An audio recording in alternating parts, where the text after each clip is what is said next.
사무엘하 11장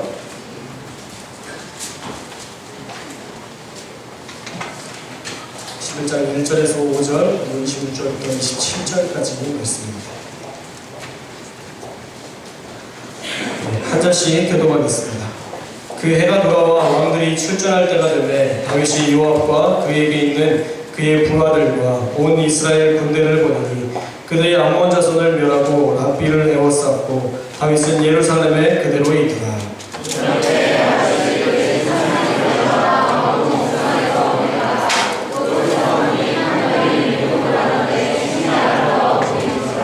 다윗이 사람을 보내 그 여인을 알아보게 하였더니 그가 아뢰되 그는 엘리암의 딸이요 햇사람 우리아의 아내 바세바가 아니니까 하니 다윗이 사람을 보내어 그 여자의 자리에 노래하라고 그 여자가 조만함을 대하였으므로 왕과 임신하니 그 여자가 자기로 돌아가니라.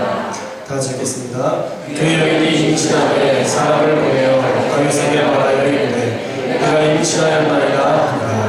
26절, 27절 말씀 함께 읽겠습니다. 시작. 그의 아내는 그 남편 우리아가 죽었음을 듣고 그의 남편을 위하여 소리내어 우니라. 그 장례를 마침에 다윗이 사람을 보내 그를 왕궁으로 데려오니 그가 그의 아내가 되어 그에게 아들을 낳았다. 다윗이 행한 그 일이 여호와 보시기에 악하였더라. 아멘. 할렐루야.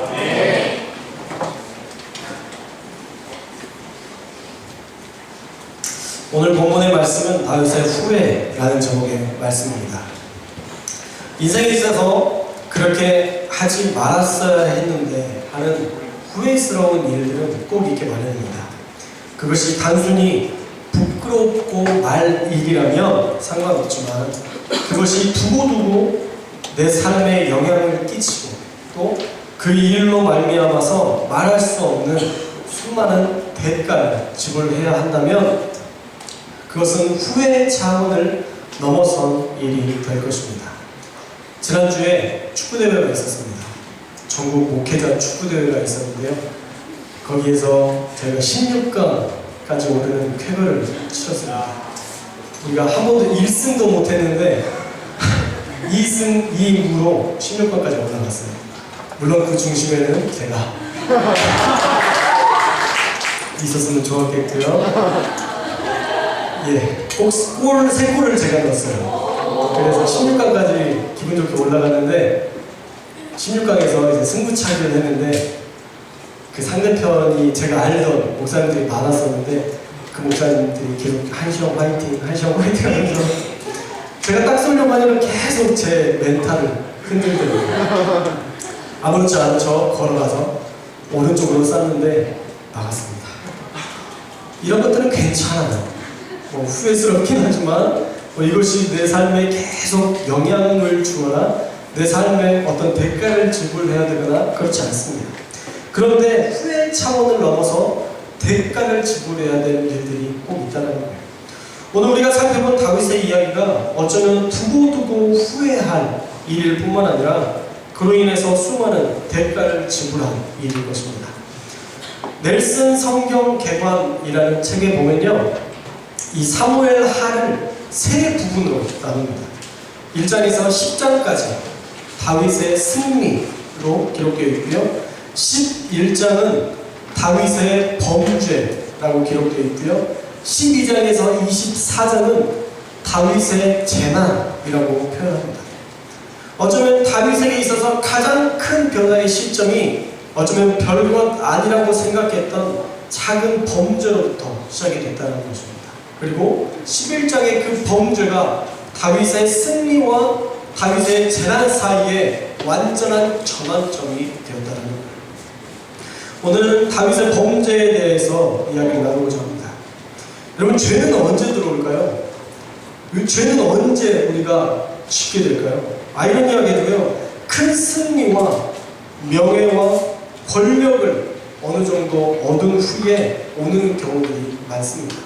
우리가 짓는 작은 소소한 죄들 말고 그래도 조금 큰 죄를 지을 때에는 대부분 어느 정도 안정을 찾고 어느 정도 누리고 있는 사람들이 지을 때가 많습니다.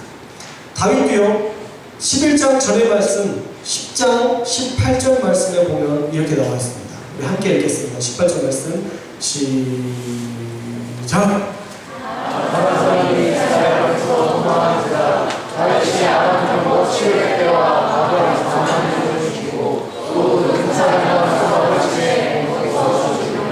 예, 여기서 말씀을 보면 대군을 무찌른 겁니다. 병거 700대. 그 당시에 병거라고 하면 지금 시대의 탱크 정도로 생각할 수 있는 거예요. 그만큼 최신식 무기가 병거였습니다. 그리고 마병, 기병을 말하는 거죠. 말 타고 가는 그 기병이 자그마치 4만 명이에요. 말 타는 그 병사들이 4만 명이라고 한다면 엄청난 군대예요. 보병은 기록되어 있지 않지만 아마 보병도 있었을 것입니다. 더욱이 군사령관 소박이라는 군사령관까지 죽였습니다. 엄청난 승리를 맛보았던 것이죠. 그런데 그 승리감의 도취에 있으면서 그의 다윗의 삶이 조금 무너지기 시작했다는 거예요. 그 전쟁이 있은 후에 그 다음 해 봄에 딱 이제 전쟁을 치르기 전에 잠시 머무는 동안 밧세바를 범했던 그 사건이 일어나게 된 것입니다. 솔직히 말하면 다윗은 모든 것들을 가지고 있었어요. 왕 같은 사람이 아니라 그 사람은 진짜 왕이었어요. 다윗의 권세는 진짜 왕이었어요. 부, 명예, 권력, 또 전쟁의 명성까지 정말 모든 것을 가진 사람이었어요. 밧세바가 아니더라도 그보다 훨씬 더 미모가 뛰어난, 몸매가 뛰어난, 누가 봐도 아름다운 그런 후궁들을 얼마든지 맞이할 수 있었습니다. 그런데 왜 다윗은 밧세바가 목욕하는 장면을 보고 고개를 돌리지 않았을까? 왜 그 상황 속에서 다윗이 하나님께 묻지 않고 그 일들을 행했을까? 알아봤는데 그 여인이 누군지 알아보라고 했는데 우리아의 아내라는 걸 알았음에도 불구하고 왜 그녀를 자기의 침실로 불러들였을까? 또 왜 밧세바는 다윗의 부름에 순순히 응했을까? 어쩌면 밧세바는 자기가 거절하면 자기의 남편 우리아에게 불이익이 있거나 아니면 더 악한 생각으로 앞으로 우리아를 잘 봐달라고 어떤 진급이나 더 나은 미래에 대한 꿈을 꾸며 그의 침실에 들어갔을지도 모르겠습니다. 어떻든 어떤 상황인지는 모르지만 그러한 모든 것들이 다 계기가 되어서 다윗의 집안은 재난의 시기로 접어들게 됩니다. 그런데 다윗의 타락은 11장에서 시작되는 것이 아니라 제가 성경을 읽으면서 느낀 건 8장부터 시작된다고 생각했어요. 왜냐하면 7장까지는 다윗의 모습 속에서 늘 나타나는 모습이 뭐냐면 늘 하나님의 음성을 묻고 하나님께서 주시는 그 말씀을 듣고 그리고 순종합니다. 여호와께 여짜오리라는 말들이 계속 나와요. 그리고 하나님의 일하심에 대해서 찬양하는 모습들이 7장까지는 기록되어 있습니다. 그런데 8장부터는 그런 모습들이 나오지 않아요. 여호와께 물었다는 말도 없고 여호와께서 답해 주셨다는 말도 나오지 않습니다. 그저 8장 14절에 보면 다윗이 어디로 가든지 여호와께서 이기게 하셨더라 라고 기록되어 있습니다. 다윗은 어디로 가든지 여호와께서 이기게 하셨다는 거예요. 그 승리를 주신 하나님에 대해서 다윗은 고백하지 못하고 점점 자신의 능력으로, 자신의 힘과 권세로 마치 자기가 하는 것처럼 여겼다는 것입니다. 하나님 앞에 묻고 그 음성에 귀 기울이는 장면이 없습니다. 어쩌면 그것이 다윗이 타락하게 되는 첫 계기라 생각이 됩니다. 11장에서 우리아의 아내 밧세바를 범하면서도 자기의 권세라면 어느 누구라도 자기의 것이 될 수 있고 내가 왕이다 라며 착각에 빠졌을 수 있습니다. 사랑하는 여러분, 우리가 주인 되는 것은 참으로 위험한 일입니다.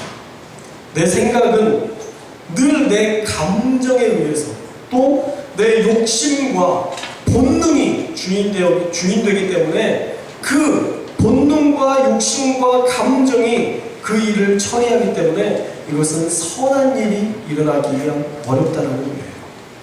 다윗의 망각은요, 엄청난 다윗의 재난의 첫 시작이 되었습니다.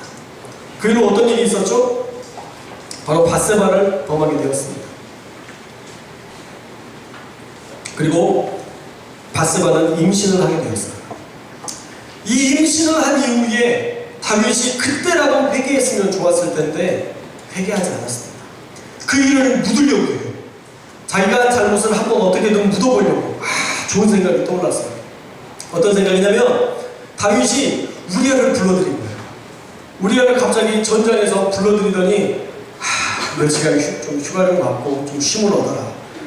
그동안 혼자 있는 아내, 외로운 아내 네가 좀 이렇게 위로해주고 이렇게 쉬어라 라고 하면서 휴가를 줬어요.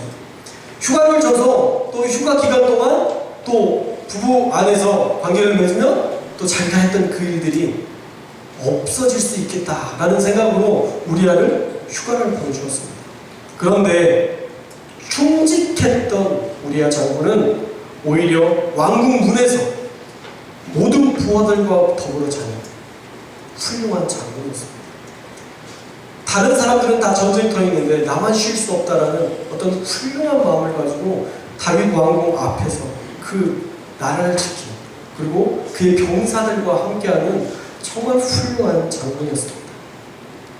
아무리 다윗이 생각을 해봐도 더 이상 생각이 나지 않고 더 이상 방법이 없다라는 생각이 들어서 결국 다윗은 극단적인 죄를 선택하게 됩니다.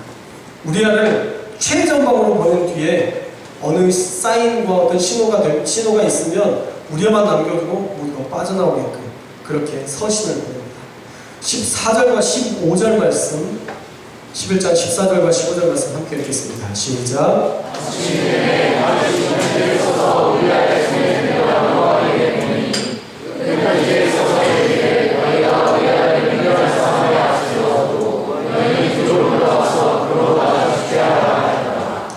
다윗이 직접 쓴 거예요. 다윗이 직접 편지를 써서 요압에게 보내면서 우리아를 맹렬한 싸움에 앞세워두고 너희는 뒤로 물러가서 그로 맞아 죽게 하라. 그렇게 명령했던 것입니다. 결국 그렇게 우리아는 죽음을 맞이하게 됩니다. 26절에서 우리아의 아내는 그 남편 우리아가 밧세바는 우리아가 죽었음을 듣고 그 남편을 위하여 소리내어 울었다. 그리고 다윗의 아내가 되었다라는 말로 11장은 종료되고 있습니다. 오늘 우리가 살펴본 말씀에서 우리가 받을 수 있는 교훈은 두 가지입니다. 첫째로는 내가 주인이 되면 반드시 타락하게 되어 있다라는 것입니다. 다윗같이 훌륭한 왕이 어디 있습니까? 다윗의 그 전의 삶을 보면요, 7장까지의 삶을 보면요, 훌륭하게 살았습니다. 자신을 죽이려던 그 왕을, 사울 왕을 끝까지 기름 부음 받은 왕이기 때문에 내가 그를 해할 수 없다라고 기회가 있었음에도 불구하고 신실하게 믿음으로 버티면서 그를 지켜냈습니다. 또 그렇게 자신을 죽이려던 사울 왕의 자손인 무비보셋을 왕의 식탁에서 같이 먹도록 허락해주는 덕망 높은 왕이었습니다. 그리고 늘 하나님과 동행했던 하나님의 사람이었습니다. 그렇게 승승장구하던 그 다윗이 겸손하게 주님을 바라보지 못하고 자기가 삶의 주인이 되었을 때 이런 죄와 이런 타락한 일들을 저지르고 말았다라는 것입니다. 잠언서 3장 6절은 이렇게 말씀합니다. 우리 함께 읽을까요? 3장 6절 말씀 시작.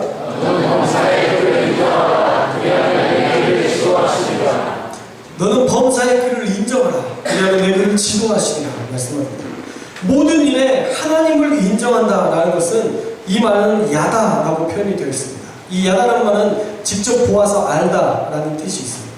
그래서 범사에 하나님을 직접 만나서 그분의 뜻을 분명히 알라는 것입니다. 어설프게 알지 말고 분명히 하나님의 뜻을 알고 그 하나님의 뜻 안에서 우리가 순종하면 그러면 너의 길을 지도하시고 올바르게 적법하게 너의 길을 인도하실 것이다 말씀하시는 것입니다. 다시 말해서 다윗의 초창기처럼 늘 기도하고 그분의 뜻을 알기 위해 몸부림치는 그 기도와 말씀의 사람이 되라는 것입니다. 기도를 내려놓고 말씀을 등한시하면서부터 내 삶에 내가 주인이 돼요. 사랑하는 여러분, 범사에 주님의 주권을 인정하며 우리의 길을 지도하시는 대로 순종하는 저와 여러분들이 다 되시길 주님의 이름으로 축원합니다. 그러려면 정말 기도해야 됩니다. 여러분 정말 기도하셔야 돼요. 또 말씀을 읽으셔야 돼요. 기도가 없고 말씀이 없으면 그 영혼이 죽을 수밖에 없어요. 왜죠? 영적인 것들을 공급하지 못하기 때문에. 하나님의 말씀이 내 안에 없으니 내 생각으로 살 수밖에 없고요. 기도하면서 하나님의 뜻을 우리가 받지 못하기 때문에 우리가 내 생각대로 살아갈 수밖에 없는 거예요. 바라기는 한 주간의 삶 동안 정말 늘 묵상할 수 있었으면 좋겠어요. 할렐루야. 성경책을 한 번도 주일에 오기 전까지 피지 못하는 그런 삶을 살지 않았으면 좋겠어요. 늘 묵상하시고 또 우리 청년부의 성경 통독이라는 새롭게 우리 프로그램을 다시 시작하고 있습니다. 여러분들이 시간을 내서 성경을 읽지 못한다면 이런 어떤 프로그램에 들어오셔야 돼요. 프로그램에 들어오셔서 함께 성경을 읽으십시오. 저도 성경 통독 우리 청년부가 아니라 장년부에 있는 성경 통독 프로그램을 제가 지금 한 달 동안 인도하고 있어요. 그런데 제가 해야 되기 때문에 읽는 거지만 너무 좋아요. 성경이 쫙 저에게 다가오고 또 그 안에 있는 어떤 메시지들이 저한테 나에게 말씀하시는 거 너무 좋아요. 오늘 본문도 마찬가지. 오늘 본문도 그 성경 통독을 통해서 쭉 읽으면서 여기가 정말 기점이구나 이런 생각이 들어서 이 말씀을 가지고 나눌 수 있게 됩니다. 사랑하는 여러분, 말씀을 꼭 읽을 수 있기를 주님의 이름으로 축원합니다. 기도할 수 있기를 주님의 이름으로 축원합니다. 예, 기도하는 자리는 또 어디가 있을까요? 금요 기도회가 있습니다. 금요 기도회 자리에 나오십시오. 이런 거 나오셔야 돼요. 안 나오고 어떻게 여러분 세상 속에서 막 밥 먹다가 막 방언 터지고 그런 적 없잖아요. 그럴 수가 없어요. 방언 먹다가 이거 안 된다고 얘기해요. 여러분들이 있는 자리에서 여러분들이 살고 있는 그 자리에서 성령을 경험하고 하나님의 음성을 경험할 수 있는 자리가 많지 않아요. 그렇기 때문에 시간을 내서 금요 기도회나 아니면 기도할 수 있는 그 자리를 찾아와야 돼요. 여러분들이 그 자리에 있기를 주님의 이름으로 축원합니다. 다음 주에 여러분들이 그 자리에서 함께 하나님을 기도하고 예배하고 말씀을 보는 그 영광을 바라볼 수 있기를 기대합니다. 둘째로는요, 죄를 지었을 때 바로 회개해야 된다는 거예요. 다윗은 죄를 지은 후에 은폐하려고 또 다른 모략을 세웁니다. 그리고 그 모략이 먹히지 않으니까 오히려 자신이 충직했던 장군을, 그 우리아 장군을 전쟁터에서 죽게 만들었어요. 진짜 그냥 그런 장군을 죽였다 그러면 더 아까울 것 같아요. 그런데 정말 그 왕을 지키고자 휴가를 주었음에도 불구하고 내가 어떻게 그럴 수 있는가, 그러면서 그 왕궁의 문 앞에서 자신의 왕을 지키는 그런 훌륭한 장군을 죽일 수밖에 없었다는 거예요. 그가 저질렀던 한 번의 간음을 없애기 위해서 오히려 살인까지 저지릅니다. 그래서 죄는요, 늘 죄를 부르는 거예요. 죄는 늘 죄를 부릅니다. 늘 죄는 더 큰 죄를 부르게 되어 있습니다. 또 죄가 있는 곳에 죄가 자라게 되어 있어요. 야고보서 1장 15절 말씀이 오늘 다윗의 모습을 정확히 이야기하는 것 같습니다. 야고보서 1장 15절 말씀을 함께 읽겠습니다. 시작.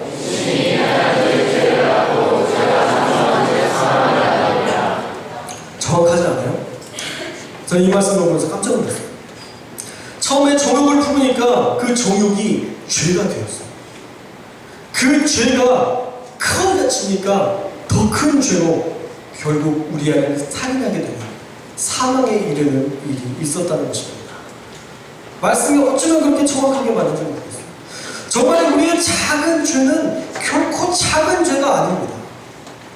여러분의 삶 속에서 가지고 있는 그 작은 죄는 어쩌면 남들도 다 하는데 뭘 이라고 얘기하는 그 작은 죄는 결코 작은 것이 아니라는 거예요. 그 작은 죄로 말미암아 더 큰 악이 들어오고 결국은 그것을 회개하지 않으면 사망에 이르기까지 된다라는 거예요. 그래서 성경은 늘 이렇게 얘기합니다. 우리 누가복음 16장 10절 말씀 함께 읽겠습니다. 누가복음 16장 10절 시작.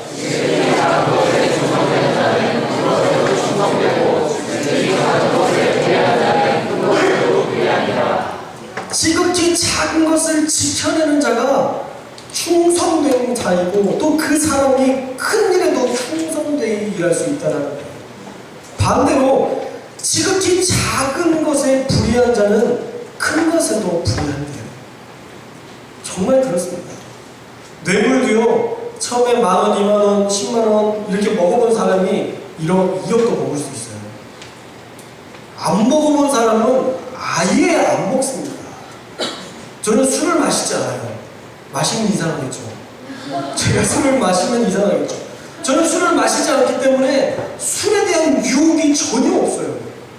막 맥주 막 거품 막 올라오고 막 시원하게 막 거품이 이렇게 되면 뭐야 저게 뭔데 이런 생각이 들어요.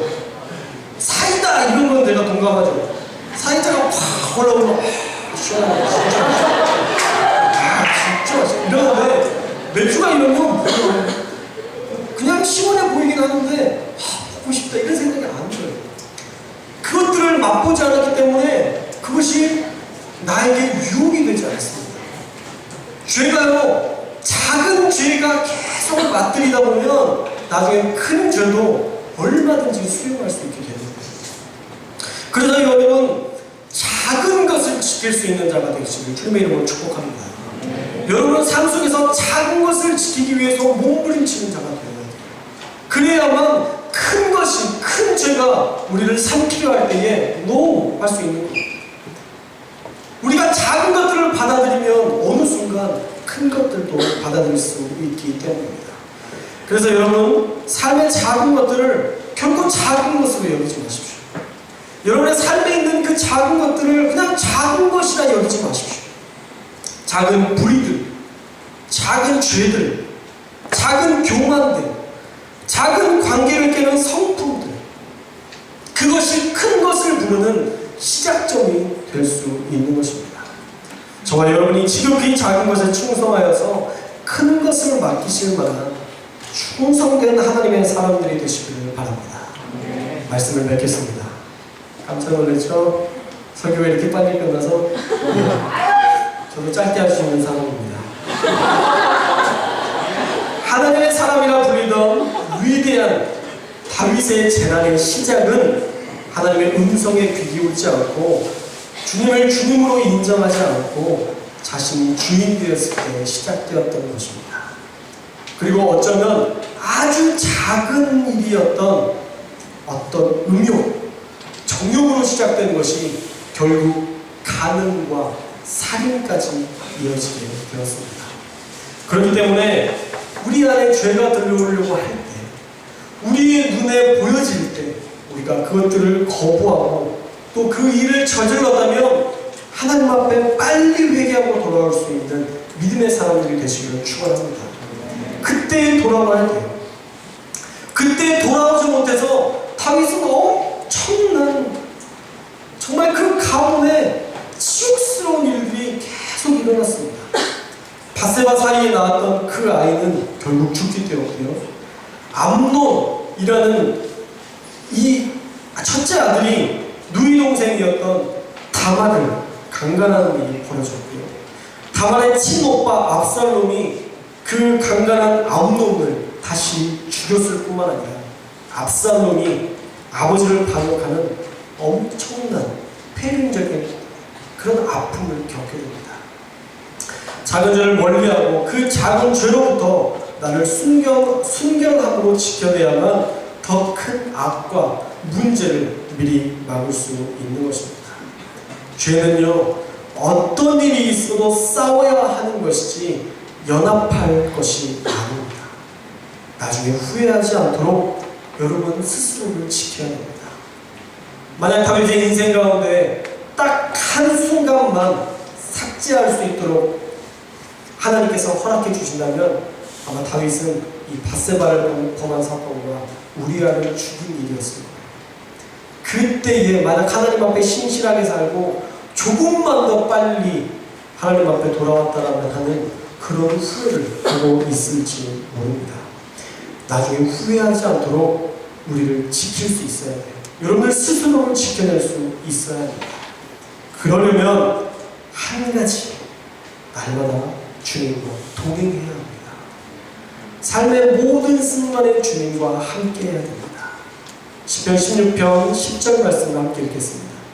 시편 16편 10절 말씀 시작. 내가 여호와를 항상 내 앞에 두시며 그가 나의 모두의 주시로 내가 흔들리지 아니하리로다. 내가 여호와를 항상 내 앞에 놓으시며 그가 나의 오른쪽에 계심으로 내가 흔들리지 아니하리로다. 항상 하나님을 여러분의 앞에 모십시오. 하나님보다 앞서가지 말고 늘 하나님을 앞세워서 하나님의 뜻 가운데 살아가십시오. 그리고 하나님의 분뜨심을 날마다 경험하십시오. 그러면 여러분들은 그 어떠한 것에도 흔들리지 않을 것입니다.